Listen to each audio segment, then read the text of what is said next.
नमस्कार प्रेक्षकांनो.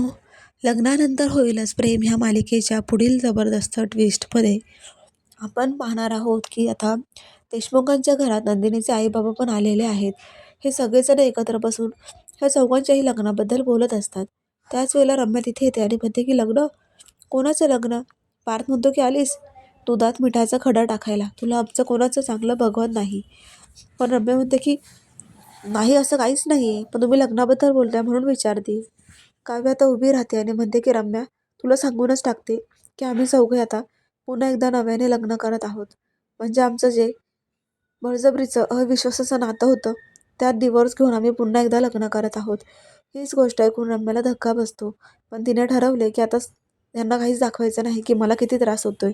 म्हणूनच ती म्हणते की अगं काव्य, मग चांगली गोष्ट आहे ना. पार्थ म्हणतो की तुला काही चांगलं वाटणारच नाही. पण रम्या म्हणते की नाही पार्थ, मला माहिती आहे की मी तुझं प्रेम मिळवायला गेले, पण मी तुझा विश्वास गमावून बसले आहे. कारण मी खूप काही केलं तुला मिळवण्यासाठी, पण माझ्या हे लक्षातच आलं नाही की आपली मैत्री तुटेल. मला माहिती आहे माझ्यावर कोणी विश्वास ठेवणार नाही, पण मी बदलली आता. मला तुमचं लग्न होताना पाहून खूप आनंद होतोय, त्यामुळेच माझ्यावर विश्वास ठेवा. पण त्याच वेळेला आता वसवत त्या रम्याला रूममध्ये घेऊन जातात आणि म्हणतात की रम्या, तू हे सगळं जे काही बोलते त्याच्यावर विश्वास बसेल का गं त्या पार्थ आणि जीवाचा?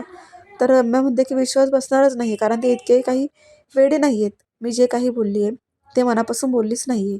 पण आता ते सुद्धा माझ्याचबद्दल चर्चा करत आहेत आई, आणि मला सुद्धा तेच हवं आहे. माझ्या डोक्यात काय चाललंय नाही ते तुला सांगतेच मी.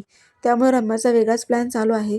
तर पुढे आता पार्थ काव्याला म्हणतो की तुम्हाला काय वाटतं, रम्या जे काही बोलली ते खरं असेल? तिच्यावर आपण फोकस करायला नको का?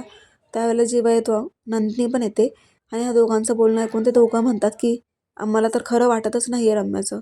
जीवा म्हणतो की हो बरोबर आहे, आपलं लग्न होईपर्यंत आपण तिलाच फोकस करायला पाहिजे, कारण ती ती कशी आहे हे वेगळं सांगायला नको.